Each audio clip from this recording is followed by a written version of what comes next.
The story opens with a young boy announcing that he is a wizard while he and a girl participate in play fighting. She acts as a monster that eats wizards, so he raises his wooden branch and hits her on the head. She yells out and asks why he actually hit her, while he explains that monsters are meant to lose against wizards. An elderly man observes the children and remarks on how lively they are this morning. The boy recognizes the man as Rabbus. He then inquires about what is needed to become a wizard, while Rabbus clarifies that one cannot simply become one by wishing for it. He describes wizards as the peak of humanity who rule from the highest social ranks, adding that they are nobles and knights who inherited the ability to use magic from their ancestors. He informs the children that they unfortunately cannot become wizards, while a nearby villager asks the elder how he could say such a thing before asking if current rumors are true. Rabbus asks for clarification on what he is referring to, and the man mentions hearing news that a monster has appeared. He confirms that the report is indeed true. He notes that a man named Rop came across it at the entrance last night and describes a creature covered in pitch-black shadows that was a leopard the size of a house. He reassures the man not to worry because the village chief went to the city to request a wizard and believes he will bring one back to subjugate the beast. The girl's mother expresses her relief at this news. She asks her daughter if she heard that and warns her not to go into the forest for now. Rabbus cautions everyone to be careful since killing a monster is almost impossible without a wizard. The villager asks if all the residents have been informed, and when he says they have, he asks if a certain person has been told as well. Rabbus asks who he is talking about. The man explains that he is referring to the shepherd on Hisarul Hill. High up on the hill, we see a shepherd named Turan. He rests while looking up at the sky and thinks about how dull his life has become. He reflects on viewing the same scenery and the same day over and over again.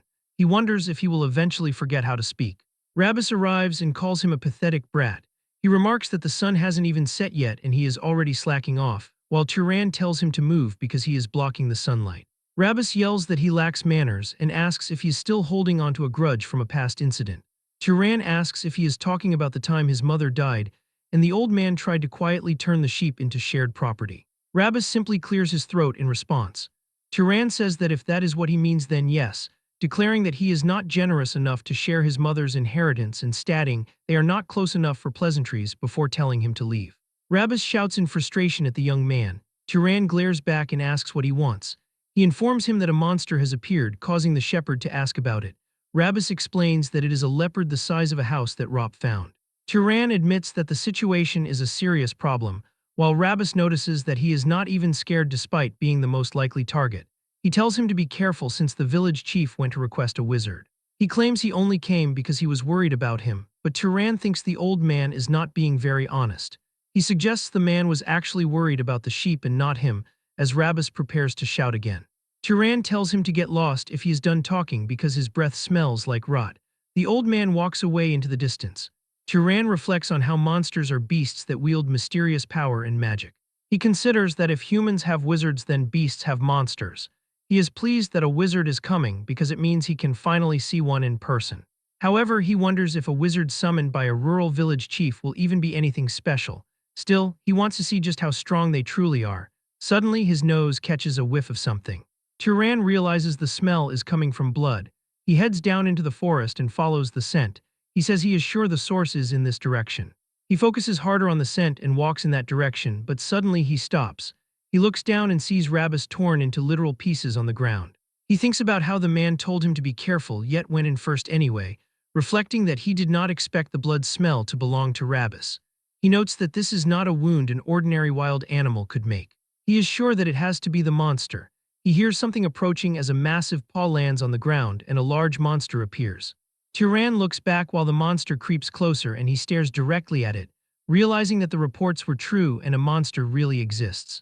Back in the village, the boy playing wizard asks his father how strong a monster is, and if it is true that adults cannot beat it. His father says they are insanely powerful, explaining that if ordinary adults rush it, they won't even be able to collect their bones. The child asks what will happen to their village if they cannot beat it. He tells the boy not to worry because the village chief will bring a wizard to subjugate the beast. The boy asks if the wizard will lose to the monster. His father says that of course they won't lose, describing them as great beings born with the power of magic who will kill the monster with a single word. As the beast lunges at Turan, he looks at it and commands it to die. The command causes the monster to backpedal and create distance. It snarls at him as he releases an aura. He wonders if his power is not working, The monster leaps again and he tells it to stop. The creature pulls back once again. He reflects that he knew killing it would not work but wonders why it cannot even be stopped. The monster attacks but Turan dodges the strike. The beast turns and sees him off to the side. Turan decides on a plan and reaches into his coat. He pulls out a rock and says that a shepherd should do what a shepherd does. The beast prepares another strike. He tells the stone to harden and places it in his sling, while his eyes glow gold as he tells the stone to become faster and swings the sling. He takes a step forward and tells the stone to pierce through. The stone flies with a speed that seems to break the sound barrier. The rock flies toward the beast at full speed, and it is so fast that the monster can only dodge it slightly. The stone grazes the beast while cutting its ear and flying into the air. The beast dashes towards him with its mouth open and ready for a final attack. Turan says that it is actually aiming for the head. The rock suddenly stops in the air. It twirls and smashes into the back of the monster's skull, blowing it off. He stands over the corpse and reflects that this is his first time using the move on a monster. He wonders if he should toss the carcass into some valley. He grumbles that those village bastards really put him to work. Turan is a wizard. He realized his special abilities 8 years ago while he was only 10, at which time the young boy made logs fly through the air. Excitedly telling his mother to watch the logs flying, the child called out to her and announced his ability to create fire and wind. But his mother screamed for him to stop, and he reflects that it was the first and last time she ever got angry. Asking what was wrong, he was told to come and have a chat with her. She then asked if he wanted to live with her for a long time. Turan answered that he did. She made him promise to never use this power from now on, insisting that he must never use it in front of other people. She asked if he remembered the story about the noble and the knight. Confirming his memory, he listened as she explained that magic users are called wizards regardless of their status. She noted that nobles and knights are fundamentally different. Nobles are descendants of divine beings called the Freyans who came to save humanity, while knights are descendants of nobles mixed with humans. The boy confirmed his understanding. She clarified that this is why they differentiate between ranks even among wizards. Explaining that he inherited power from his knight father, she warned of evil nobles who treat knights like slaves. She told him to remember that nobody can know he is a wizard. 8 years have passed since that day. Turan has continued to uphold that promise to his mother. He declares that the promise will not be broken. He has no desire to reveal himself as a wizard or to descend the mountain. Suddenly, someone pounds on his door and yells for him to come out. Turan opens the door and goes out to meet them. He yawns and asks if they are claiming that he killed Rabbis. The villagers grab him by the collar and shout that he is shameless. They accuse him of hurting Rabbis and throwing him out to be eaten by monsters. He silently considers why they want to frame him. He notes that the oldest man in the village died alone instead of the young men who were too scared to fight. He realizes they think this is the best way to shift the blame from themselves to him. A villager tries to punch him, but Turan dodges and thinks that magic is convenient. Headbutting the man, he reflects that a strong wish happens at the cost of mana, and as another villager charges, he whispers for him to fall over. As the man falls to the ground, Turan notes that he does not need to start a fire. He just uses his power a little bit so that it is not obvious, just enough so that they do not die. He declares that he will dominate them. The fight continues as everyone charges at him, but after some time, all of the men are defeated and lying on the ground. For 8 years, Turan has hidden the fact that he is a wizard. He tells the men they should have used that strength for the funeral of Rabbis. Asking the nearby women if they are here to fight too, they reply that they only came to see him. He tells them to take those idiots down with them. Inside his home, he reflects that it is going to be chaos in the town again. He suspects they will use this as an excuse to rip him off when he goes to trade. He decides he can simply beat them up until he gets a fair deal. He thinks he gave them a proper whooping and they should not be back. Loud knocking begins again and he calls them insane. He throws open the door and asks who it is. He finds a tall man standing there. The man apologizes and says he thought he could ask for a favor in his travels, wondering if he has disturbed him. Turan wonders if he is a traveler. He apologizes and notes that a few uninvited guests just came by moments ago. Reflecting that his mother taught him manners, he wonders if that was proper, feeling awkward since he never talked nicely to people in this town. He observes a traveler with a sword in this sleepy old town. He tells the man that if he is looking for an inn, he should look elsewhere, but the traveler's stomach rumbles loudly. Turan sighs and tells him to come in. He prepares a meal and explains that he is not well off, so they do not have much. The man calls it a feast and notes that Turan must have never met someone from outside the town. Turan says that is right. He explains he was born and raised on this hill and has lived as a shepherd all this time. He notes that it is rare for this small town to get tourists. The man looks at him and finds it interesting. Commenting that for someone who grew up as a shepherd, he is well versed in manners, the man assumes his parents taught him well. Turan explains he learned from his mother, but she died a few years ago due to an illness. The man says she raised a proud son and is surely among the gods in a palace in the heavens. He thanks the boy once again, while Turan says he just lives the way his mother taught him. He asks what brings the man all the way out here to this country town, and the man explains he was asked a favor. Turan asks what kind of favor, so the traveler says they were looking for someone to take care of a monster puma. He declares that he is a wizard. Turan realizes he must be the wizard the village elder talked about, and the man says that is right. He asks if he can ask a question now, and Turan says sure. The man explains that he senses a monster in this area, but he does not see one. He finds it weird that Turan knows about the elder and the monster yet remains calm. Nodding that if the monster went for a human, it would be him, he asks if Turan is scared. He remarks that Turan seems awfully brave for a shepherd. He asks Turan who he really is. Turan remembers asking his mother why nobody can know he is a wizard. She explained it is because of the bad nobles. Comparing nobles to shepherds and knights to the dogs that nobles keep, she warned that they might treat him with love, but they can sell him off or sacrifice him. She told him she does not want that kind of life for him and asked if he wanted to keep living with her, to which he said yes. She told him to remember that nobody can know he is a wizard and warned that if other wizards find out, they will separate them. And they would turn him into their shepherd dog to be discarded at any moment. She told him that to avoid being found out as a wizard, he might eventually have to kill people. Turan thinks to himself that this must be what the situation has come to, while the older man asks if he is unable to respond to the inquiry. Kjorn stares at him for a moment before declaring that making such a face simply makes his joke feel awkward, and then he lets out a nervous laugh. Turan realizes it was only a joke and apologizes for lacking a sense of humor, while Kjorn insists he is the one who should apologize as he realizes he must have flustered the young man.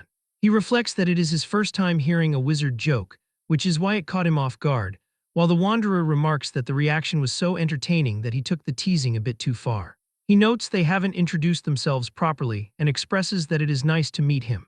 The old man reveals that his name is Kjorn and describes himself as a wanderer. Turan feels he should have introduced himself first and identifies as a shepherd.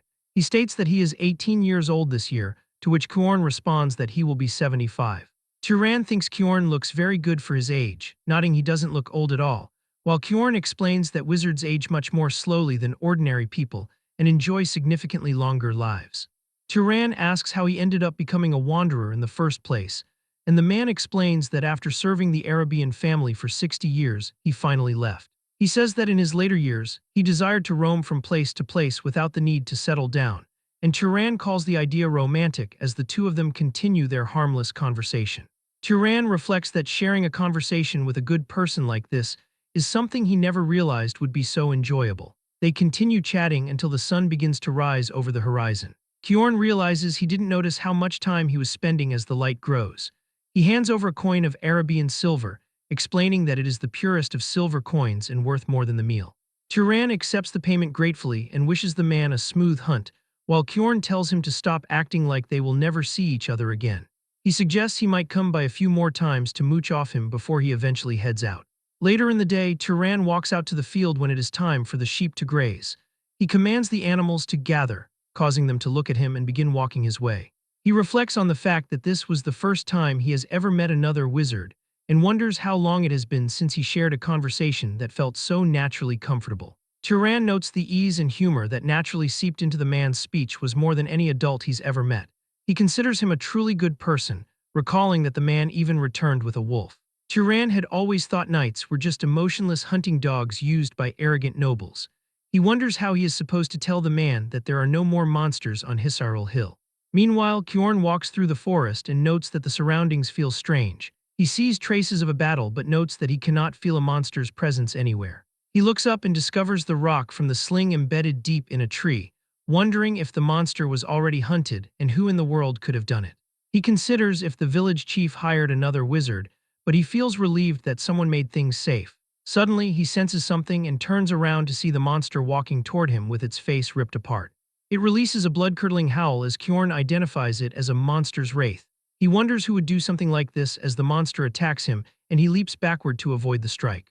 He knows that failing to absorb or disperse mana from a dead monster's corpse turns it into a wraith, and he notes that a wizard who hunts monsters would certainly know this fundamental fact. Leaping high into the air, he concludes that the person who killed the beast was definitely a wizard, and he asks why they would leave it to become a wraith or if they were simply ignorant of the outcome. He reasons that a novice knight who doesn't know the basics could never have killed a monster like this. He wonders if they had some other intention, but decides that either way, he must destroy it. Drawing back a bow made of sheer lightning, he launches a magical arrow forward. The magic simply disperses as soon as it comes into contact with the monster's body. Kjorn asks if the monster's mana is vastly stronger than his. Suddenly, the monster disappears into the ground. He wonders if it is trying to counter magic with magic and wonders where it has gone. The creature begins to appear from his own shadow and looms over him. It swings down and strikes his arm, causing blood to fly from the impact. Kjorn realizes this is not a level a mere knight can contend with in battle, nodding that one would need to be at least a lower-ranked noble to have any chance. The monster sends Kjorn backward as he reflects on running into a wraith of this caliber in a remote village, and he thinks that you really never know what life will throw at you. The beast continues to change its shape into an even more grotesque and horrific form. Kjorn believes this is as far as he goes but refuses to die obediently. He vows that even if he dies, he will take the monster down with him. He plans to concentrate all of his mana into his hand for a final effort and stab the creature directly the moment it lunges at him. As the monster and Kjorn charge at each other, something shining comes flying out of the jungle. It was a rock that hit the monster hard. Kjorn is baffled as he watches the creature fall on the ground. Turan approaches and asks if Kjorn is all right. Kjorn remarks that the shepherd's joke is quite startling too, but he is just surprised to see him. He realizes the boy is a wizard and asks why he didn't tell him the truth. Turan remains silent, so Kjorn decides to change the question and asks why he helped him, nodding that the boy could have just walked away and let him die. Turan says it is simple as he recalls the night Kjorn brought him a dead wolf. He remembers asking why the man went so far for a simple favor, while Kjorn wonders what he is talking about as Turan continues. He notes that with his skills, the man could earn a lot more money more comfortably. Kjorn calls the villagers pitiful people, and Turan asks in what way he means that. He describes them living on the frontier and trembling in fear without basic protection, while Turan argues that it isn't the man's fault, but Kjorn explains a wizard inherits the power of a god, so they should live with pride by protecting powerless commoners. He admits that not every wizard thinks this way as everyone has their own way of living. Turan smiles and tells him exactly that while the monster rises for another attack. Kjorn tells him to listen carefully because this is not a level they can handle. He warns it is a monster they cannot fight unless they are at least a noble, and he tells Turan to inform the village chief immediately and help everyone evacuate. He vows to hold the monster off here. Kjorn admits he talked big but doesn't know how long he can actually last. But Turan tells him that it is okay as Kjorn asks what he is saying. Turan tells him if the attack he just used managed to land, then everything is going to be okay, while Kjorn asks what he is talking about, wondering if that attack wasn't his full strength, and he thinks a young knight hiding in the mountains couldn't hunt a wraith that even nobles deal with. That's what Kjorn thought at first, but he realizes what he is seeing isn't just a small connection made in a rural village, nor is it the reckless bravado of a young knight who ran from nobles. The scene before his eyes could be the beginning of a wizard who will turn the world upside down. Turan declares that he was also curious about what his limits truly are. As Turan stands before the monster, he declares that he wants to test his limits. Kjorn announces he will not permit the boy to face this alone, warning that despite his remarkable talent, this opponent is too formidable for them not to join forces. As the monster attempts to strike him, a sudden attack sends it flying. Kjorn realizes he would only be an obstruction since he could not even react to that previous attack. He acknowledges that at this moment, he provides no assistance to his companion. He decides that his current role is to help the young shepherd's talent truly bloom.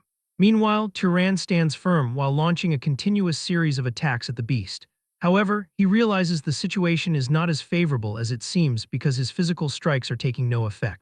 Kjorn shouts that it is impossible to kill a wraith with physical attacks alone. Turan asks how he is supposed to slay the creature then, and Kjorn instructs him to use fire or lightning. The boy's eyes begin to shine as fire appears, yet it simply bounces off the monster, leading him to observe that it is not working. Kjorn is shocked to see that Turan doesn't understand that establishing proper causality is a basic requirement for applying magic to another living being, wondering if the boy lacks fundamental common sense. He realizes now that Turan was the one who killed the original monster and allowed it to become a wraith. This leads him to the conclusion that Turan has never actually absorbed mana in his entire life. He tells Turan not to simply light a fire but to create the flame and then shoot it at the target, yet he remains stunned by just how strong the boy is already. Turan catches his balance and begins to imbue the fire into his hand. Kjorn reflects that while making fire isn't difficult for a wizard, controlling it requires separate training. Turan performs the task instantly, creating a powerful fire. He steps forward before hurling the flames at the monster. The flame explodes upon impact, causing the monster to scream as it burns alive. Kyorn urges him to keep his mind focused on the spell, explaining that he must keep pouring mana into it so the fire does not go out. He insists that everything about the wraith must be burned away as Turan continues to imbue his mana into the attack.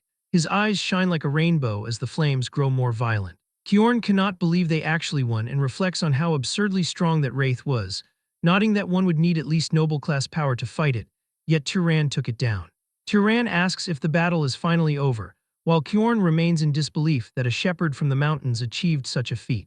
Kyorn warns that if he does not want to encounter another wraith, he must absorb the mana first, and when Turan asks how to do that, he tells him to imagine draining something into himself. Turan agrees and places his hand on the remains. As he focuses, a green aura emanates from the monster and gathers into his palm. As he does this, all of the mana is absorbed and circulates throughout his entire body. As he starts to shiver, Kyorn mentions he will experience a certain kind of pleasure. He declares he cannot believe it even after seeing it with his own eyes and asks if this truly was his first time absorbing mana, and Turan confirms that it was. Kyorn explains that after an initial awakening, mana grows slowly with age, and the most effective way to grow is to kill monsters or wizards and absorb their mana. Since this was Turan's first time, his innate potential must be in a different league entirely. He concludes that this young man must belong to a noble house. Kyorn bows and apologizes for his previous rudeness, then asks which noble house Turan belongs to, but Turan tells him to wipe the blood off himself first. Back inside the house, Kyorn has his arm covered in bandages. He once again apologizes for his lack of manners toward the boy, feeling he can only apologize for making someone as esteemed as Turan perform such a task. Turan reminds him he has already stated he is not someone esteemed, explaining he is just a shepherd who does not even know who his father is. He glares and tells him to stop the formalities, while Kyorn agrees and tells Turan not to glare at him. But the man wonders why a powerful wizard would choose to be a shepherd, explaining he does not mean to belittle him, but the role simply does not seem to suit him. Turan reveals it was his mother's request which she held onto until the moment she died, and Kyorn asks for more explanation. And Turan describes how nobles live below the mountains. He explains that if his wizard identity is revealed, he will only be used by them and then thrown away, while Kyorn observes his mother was very wise. Turan is surprised since he expected him to call it overprotective parenting. Kyorn tells him his mother was not entirely wrong. He reflects that wizards have great power and that great power inevitably brings conflict, recalling a major war between noble houses just 20-some years ago. He explains it was a conflict between the House of Arabian which he served and the Great House of Zahar, noting that so many people died in that war. Out of roughly 3,000 Arabian knights at the time, more than 900 died. He reflects that nearly a third of them were lost. Sadly, he realizes everyone close to him was in that third, remembering his friend Denver, his teacher Hartman, and his beloved wife and son, who were all massacred by House Zahar. He concludes that his mother was right to an extent, as a knight's life can vanish more easily and meaninglessly than a commoner's. However, he points out that the one thing she was wrong about was Turan's aptitude. He admits it is embarrassing to say while in his current state, but he is a knight with fairly good skill, yet Turan easily destroyed a monster wraith that he himself could not bring down. He tells the boy his potential is not merely that of a knight but is at minimum noble level, and even among them, he possesses at least upper-tier aptitude. Turan asks if his mother was lying when she said his father was a knight, while Kyorn explains that on rare occasions, a child worse than a knight is born among nobles, or a noble-class child is born among knights.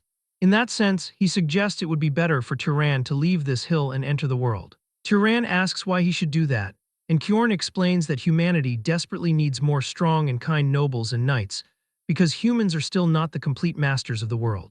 Long ago, other races pushed out by the gods were left watching for a chance to rise again. In the midst of this, nobles only continue to wage war against one another. He argues this is an age that desperately needs someone strong and kind like Turan.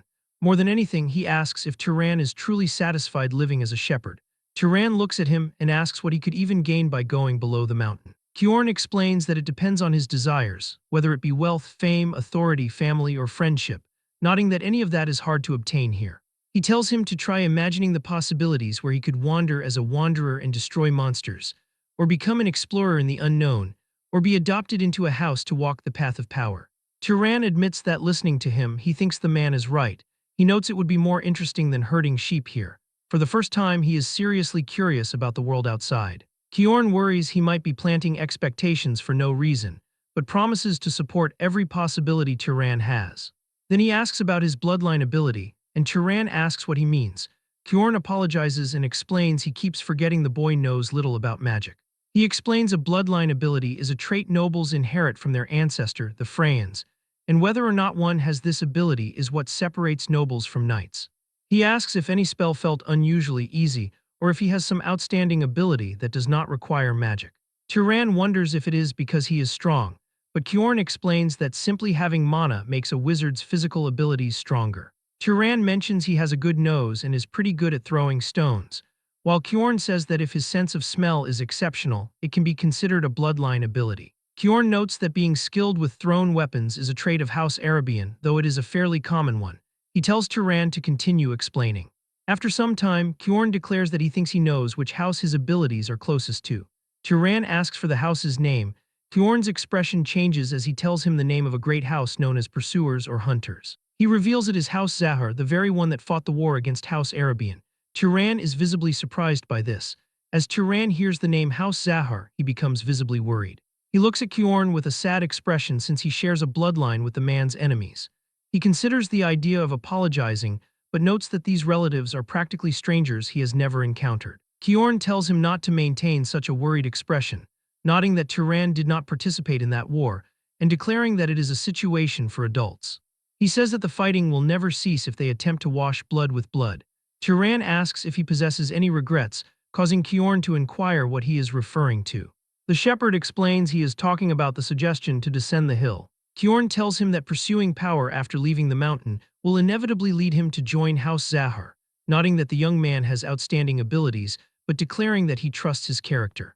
Turan asks what he means by that, so the man explains he is referring to the goodness within him, pointing out that he saved him while revealing an identity he has hidden for his entire life, and considering the idea that if someone like him joined House Zahar and achieved a high position, perhaps it could stop such a terrible war from occurring again. Kyorn says there is no need to think about the matter too seriously. He reflects that a decision regarding joining the family has not been made yet.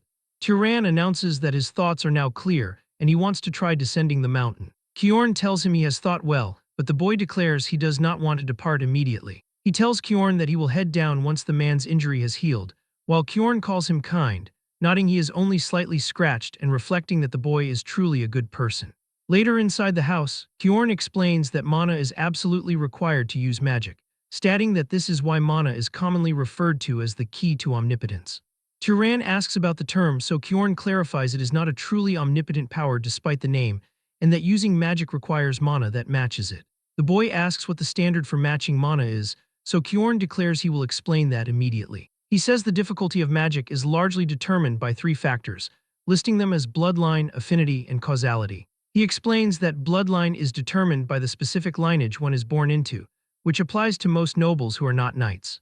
He considers that it would be difficult for the boy to heal wounds using magic, asking if he is wrong about that, but Turan declares that he is not. Kyorn continues that for members of the Ravista bloodline from the south, it is something they can achieve even without training since the power originates from the bloodline.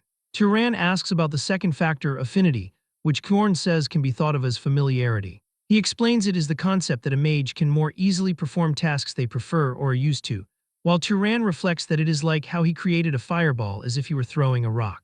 Kyorn confirms that he is correct and considers that simply making flames would not have achieved the same speed or firepower. He notes the last factor, causality, is the most important, though he reflects he does not fully understand it. He asks what would occur if Turan tried to kill him directly by using mana, so Turan says some light would probably shine from his head and nothing more would happen. Kyorn says that is exactly the phenomenon occurring from a lack of causality. He explains it applies when there is no appropriate cause for a desired outcome, or when what needs to be achieved is excessively difficult. Turan reflects that he thinks he understands a bit of what causality is. He notes that to kill Kyorn, instead of spending mana wishing for death, he would need to provide a cause of death like creating and shooting flames, which is more natural than directly lighting one. Kyorn tells him exactly that while reflecting Turan could have been a scholar instead of a mage. Turan says that he can control ordinary animals as he wishes and asks why magical beasts would need something like that, so Kyorn tells him it is because of their mana. They continue talking while a sheep eavesdrops.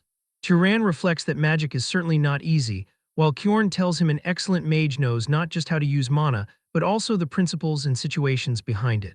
The shepherd wonders if the House Zahar bloodline also possesses special magic, so Kjorn tells him they are skilled in stealth and tracking and suggests he try it once. Turan agrees to the suggestion.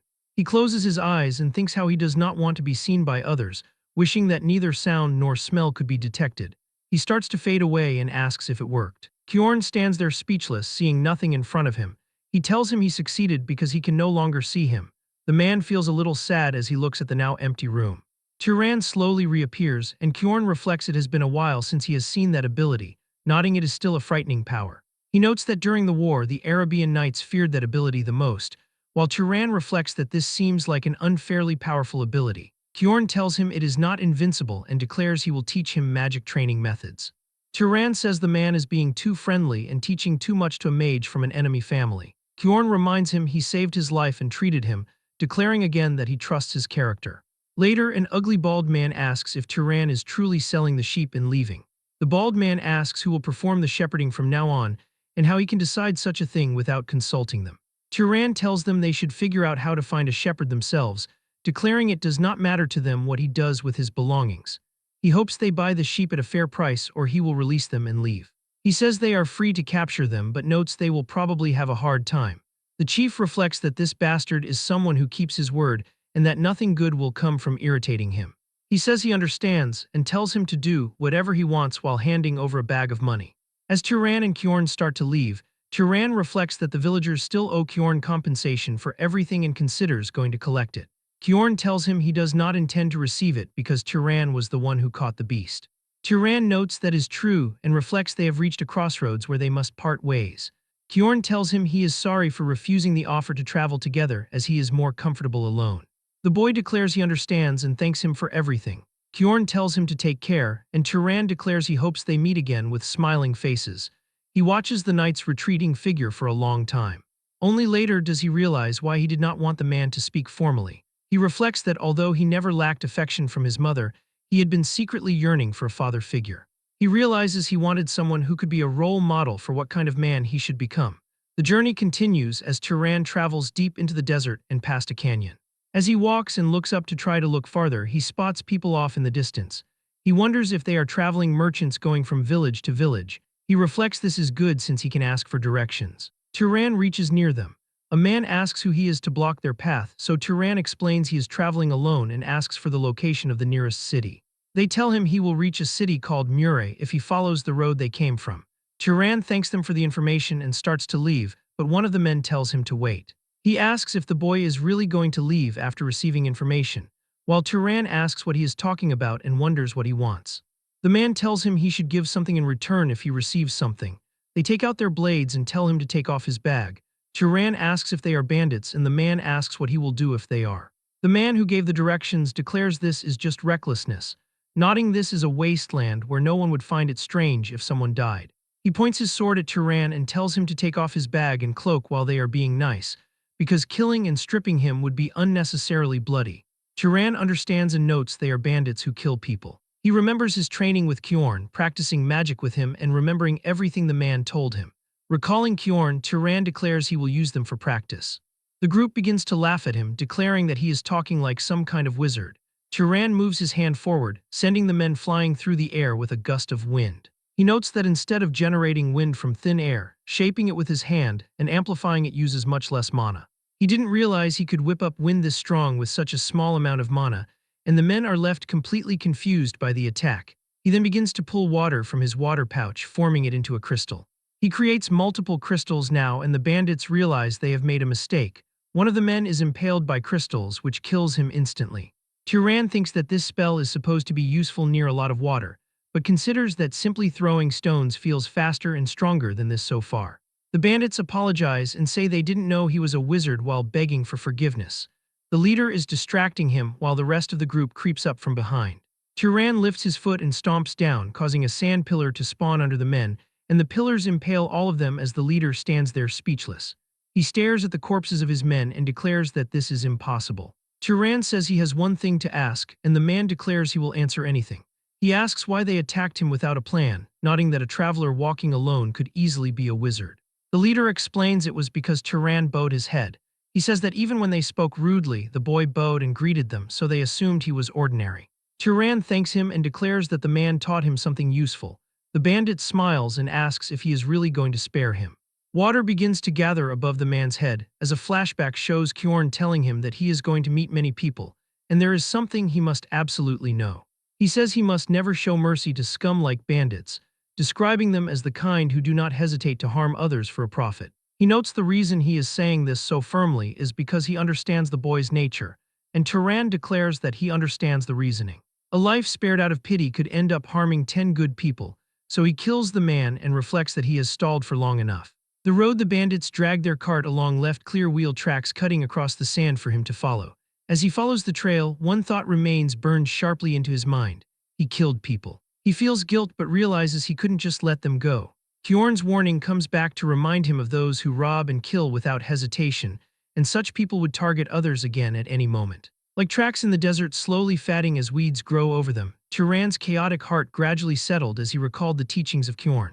And then, he arrived in a new world. He stands above the small city of Mure, which is unlike the village where he spent his life. He thinks that the place is pretty, and as the streets are crowded with people, he notes it is his first time seeing so many together. Even the architecture is completely different from what he is used to. He feels as though he has truly come to a city. He walks toward a shopkeeper who welcomes him and asks what he can get for him. Turan says he is not a customer. He recalls Kjorn saying that if he reaches a city and needs a place to rest, he should look for an inn. The shopkeeper tells him that if he is not buying fruit, he should get lost. Turan wonders why the man is being so rude, and if it is an unspoken rule in cities that questions require buying fruit first. He points to a fruit and asks how much it costs, so the merchant tells him it is 2 ducat. Turan asks what exactly a ducat is, but the merchant notes he looks like an outsider who probably doesn't know what that is, adding that paying with other coins is fine too. Turan hands over a coin and asks where he can find the inn. The man points him toward the biggest inn in the city. When he arrives, an inn staff member named Lena welcomes him. She tells him that he is a handsome guest, and he asks how much a night costs, and she says it is 16 ducat. He declares that he will stay but adds that he has one more question. He asks if there is a monster nearby with a bounty on its head, but Lena is surprised that he is asking about a monster. He thinks about needing to kill monsters to absorb their mana, and recalls Kjorn saying that hunting monsters would earn money as well. He asks why she is not answering his question. Lena declares that there is no such thing as free in this world. She eventually has him buy a drink and tells him to go to City Hall. He asks what that place is. She asks if he really doesn't know and declares he must be from the countryside. She explains that city halls are where various public affairs are handled, and the officials working there are employed by the city's lord. She adds it is probably closed since the sun is already down, but suggests going there tomorrow if he wants to find a monster bounty. She asks if he is a monster hunter as well, so Turan asks what a monster hunter is. She explains people claim that if an ordinary person hunts monsters, they become a wizard, and she asks if he is trying to become a wizard too. She declares that anyone who believes that kind of superstition is an idiot, but Turan asks if it is just a superstition. Suddenly someone puts his hand on Turan, and it was a monster hunter named Midden who declares it is a fact that killing monsters makes you a wizard, saying he saw it with his own eyes. Lena is surprised to see him alive, but Midden declares he is not dying until he becomes a wizard. Turan pats the man's hand, and Midden removes it from his shoulder while apologizing for the intrusion. Turan says he wants to hear more about what was just said, and Midden asks if he refers to the part about becoming a wizard by killing monsters. He explains that wizards get stronger when they hunt monsters, and by the same principle an ordinary person can become a wizard. He notes the 4 of them are hunting monsters to try and become wizards. Turan asks if that means someone among them is already a wizard, but Midden says no and explains there is only the Lord's wizard and 3 others under him in this city. He notes the boy's gear is too shabby for hunting and asks if he has a weapon.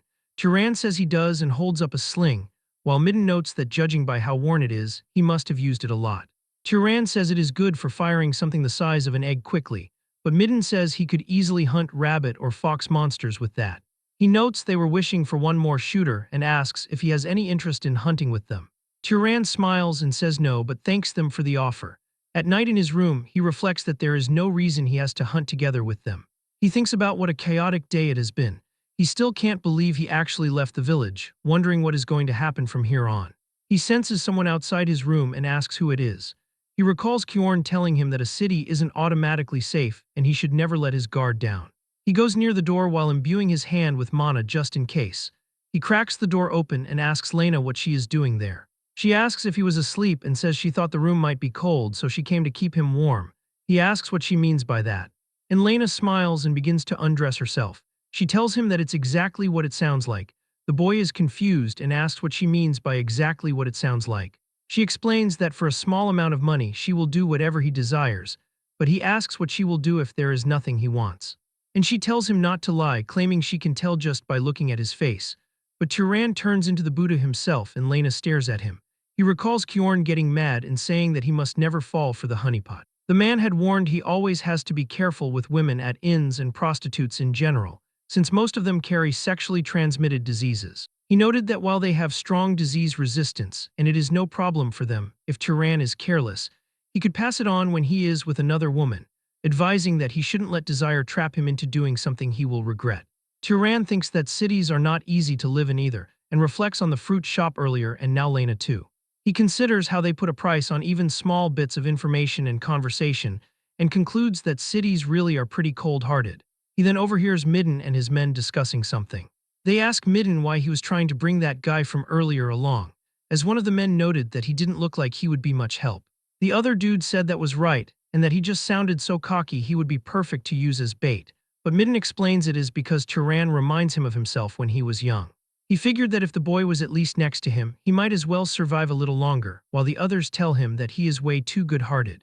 Hearing this, Turan smiles, thinking maybe the city isn't completely cold after all. The next day he heads to City Hall and a man asks if he can help him. Turan asks if he is an official and the man asks what else he would look like. The young shepherd tells him he came to hunt monsters, which confuses the man. He recalls Kjorn telling him previously that the world would not be kind to him.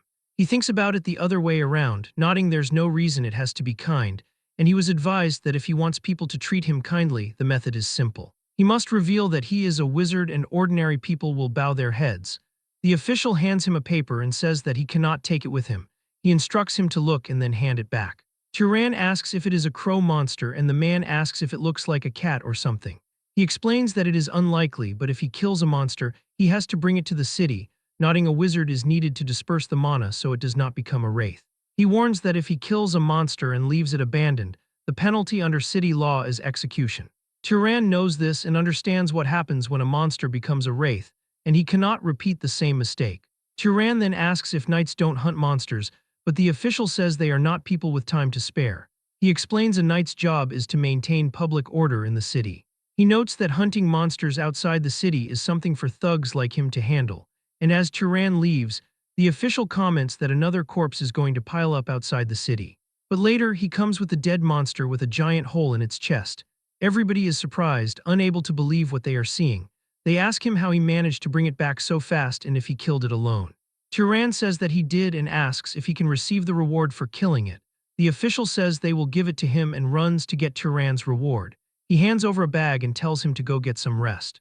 The other officials talk about how incredible it is because even its wings are still intact, and they wonder if it is possible to bring back a blade crow in this condition. The official thinks about it and looks over, asking Turan why he is still here. Turan asks if there are any other monsters worth hunting. They ask if he is really planning to go hunt more. Later, Lena tells him that these are the most expensive items on their menu. She never dreamed that someone like him could defeat 30 monsters in just 3 days. She says he must have made a lot of money from the bounties, while Turan continues to eat like a baby. He responds that money isn't his only goal. More precisely, the goal is the monster's mana, and thanks to that, he has definitely gotten stronger. He notes that compared to when he met Kjorn, his mana has increased severalfold. However, he can feel a limit approaching, and with only weak monsters' mana, it is going to be hard to get any stronger. He then tells Lena that he has a question for her, and she asks what it is, and he asks if she took a bite of this, but she reminds him that he ate it all by himself. She notes that even though he is skinny, he can definitely eat, and the chef says he made it for the first time in a while and is happy he enjoyed it. Turan says it was delicious, and as he stands up to leave, one of Midden's men grabs him by the coat. He asks if he is really eating something so tasty by himself. They make fun of him, saying they have heard that he has made a lot of money and suggesting he should give some charity to his partners. Turan hits him in the face, and the man stumbles backward. Turan asks if he wanted some more charity. Another man gets pissed and swings at him, but Turan dodges and hits him in the face too, while one runs at him carrying a chair and swings, but Turan blocks it. Turan raises his hand and flicks the man in the forehead. Lena gets nervous and yells, telling them to stop fighting in the inn. Later, Midden apologizes and says he gave them a proper scolding. He promises this will never happen again and explains they have been tight on money lately. He says they just got jealous when they saw him and tells the other two to apologize. And they both say sorry. Turan asks if things are that hard for them and Midden says they have just been limited. He doesn't think they will be able to pay the room fee but notes that it is their problem. Turan then takes out a bag of money and tells him to take it. Midden asks why, and Turan explains this is repayment for the kindness he showed before, remembering him saying he was worried and tried to bring him along. Midden asks how he knew about that, while Turan says there is no such thing as free and he needs some information in return. Midden laughs and says that information is what he is best at, and he will tell Turan everything he knows. Later, outside the town, Turan looks at it and reflects this might be his last hunt in this city. He notes Midden gave him information about the next one, so it is about time he left for there. He reflects there was a lot more useful information than he expected and that Midden is a great person. He thinks Midden is not as seasoned as Kjorn, but that just makes him purer and kinder. He then senses something and recognizes the smell. He starts to run in that direction, knowing what is happening but hopping his hunch is wrong. As he heads into the jungle, he sees marks on a tree. He looks over and spots one of the men cut across the chest and bleeding out. Turan recognizes that he is from Midden's group. He then looks over and spots Midden's corpse and the coins that he gave him on the ground covered in blood. Turan just wonders what happened to him. Turan looks down at Midden and one of the men who is still barely alive as the man struggles to speak but manages to get the word rabbit out. Turan is confused and asks a rabbit. But the dying man is finally able to say it's a rabbit monster. Turan looks to the other side and sees the monster still eating another man. The monster also notices him and glares at Turan with its red glowing eyes. Turan was standing up when the monster charged at him with great speed, but he dodged the attack, and the monster hit the tree, destroying it instantly. Turan can't believe how fast it is and he was almost hit by it. He twirls his sling and raises it up before firing it. As the rock soars through the air, it splits into three and all of them move toward the monster, but the monster easily destroys all of them. Turan notes that this creature is used to defending against thrown weapon techniques. The beast readies itself and dashes toward him once more. It is surprised when Turan completely vanishes in front of it. The monster stops the attack as it can't see Turan, but he suddenly appears behind it with a dagger in his hand and stabs the rabbit monster in the neck. Turan retreats and starts turning invisible using magic. The monster tries to attack at that moment, but Turan had already become invisible, and the monster was only able to cut down a tree. The rabbit monster becomes mad and starts cutting every tree he can see. After some time, it comes to a stop as it becomes exhausted and screams loudly. As the monster loses more blood, it finally dies and falls on the ground, as Turan was able to successfully rage bait it to death. He then undoes his invisibility and approaches the monster's corpse. He stretches his hand out toward the beast and begins to absorb its mana. He notices that the amount of mana he is getting now is different, reflecting that it is more than the leopard monster he encountered the first time. The man who is still barely alive can't believe that Turan is a wizard. Turan confirms that he is, and the man asks why he is hiding his identity. But Turan asks if any of the four of them have belongings he can pass on to their families, and the guy begins crying, saying that he doesn't have a family as he looks at Midden full of regret. Turan remembers Midden telling him about a great city nearby called Orem, which has a place called a library. Turan asks what a library is, and Midden explains it has thousands of books. He then tells Turan that at the moment he said the word books, he looked fully interested, so Turan asks if he really did, and Midden explains that he heard not just anyone can enter the library. Turan asks how he is meant to get in then, and Midden tells him that apparently only wizards are allowed inside. Turan says he understands and that he has decided. Midden asks what he is talking about, and Turan declares he is going to that great city he mentioned. Now Turan stands over their graves after having buried them. He wishes them happiness there and walks away. Sometime later, Turan is standing in line. He is almost embarrassed that he was shocked by the small city of Mure. Now that he is standing before the great city Orem, he can tell how big of a city this is based on the scale alone. He did not think that there would be this many people trying to enter the city. He sees the guards and wonders if they are scanning for criminals. As expected of a great city, it has a more established system. The guards tell him to stop, and Turan asks what is wrong. They inform him that he cannot be allowed to enter because his clothes are absolutely filthy, telling him he should dust himself off at least. Later, he gets into the city and stands before a massive tower. He reflects that this must be the library that Midden talked about. He thinks it is overwhelming and must have been built with magic. He walks up to the entrance and says that he is trying to enter, The guards tell him that only wizards are allowed to enter. He tells them that he is a wizard, but one of the guards gets pissed, asking if the boy wants to die for impersonating a wizard. He declares there is no way a kid like him could be a wizard. But the guard tries to imbue his hand with mana as Turan recalls Kjorn's words, who had told him that wizards can recognize each other by sensing the other's mana and can tell whether someone is stronger than them. Turan decides to use this to his advantage and releases a massive amount of mana. The guard gets scared from sensing the power and falls onto the floor. He realizes that this is no ordinary wizard and is at least of noble class or higher. He screams his name and declares he is Kenya, a knight of House Voltas, and wonders which house Turan is from. Turan asks if he has to tell him his house to enter, and the man says no. However, to use the library, he needs permission from the Master of Voltas, and when Turan asks what that means, the guard says he will contact House Voltas for him. Later, Turan is sighing as he reflects he thought it would be a simple process. However, maids are now cleaning him inside of a bathhouse, and he wonders how this even happened. He tells them to stop and asks if there is a problem with him washing himself. They explain that if they fail to properly attend to an esteemed guest, they will be punished. He tells them to do what they want and they thank him for that. Later, one of the maids says that he is amazing. She instantly realizes what she said and covers her mouth. He asks if there is something on his face. The maid says she just lost herself because of how handsome he is and begs for forgiveness. He tells her there is nothing to forgive, but the maids tell him to stop speaking so casually to them. Then someone else enters and says, "Wow, what's this?" It was a girl who says she can't believe he is the same guest who showed up looking like a beggar. She notes that after washing up and dressing, he looks like a prince, while the bodyguard with her says she shouldn't be saying that. Turan introduces himself to the girl, and she introduces herself as Azella. She asks what house he belongs to, but he says that for personal reasons it is difficult to say. She tells him that is a shame. She decides to play a prank on him for hiding who he is. She begins to release her mana, which spreads throughout the room, thinking that he needs to show her what his mana looks like.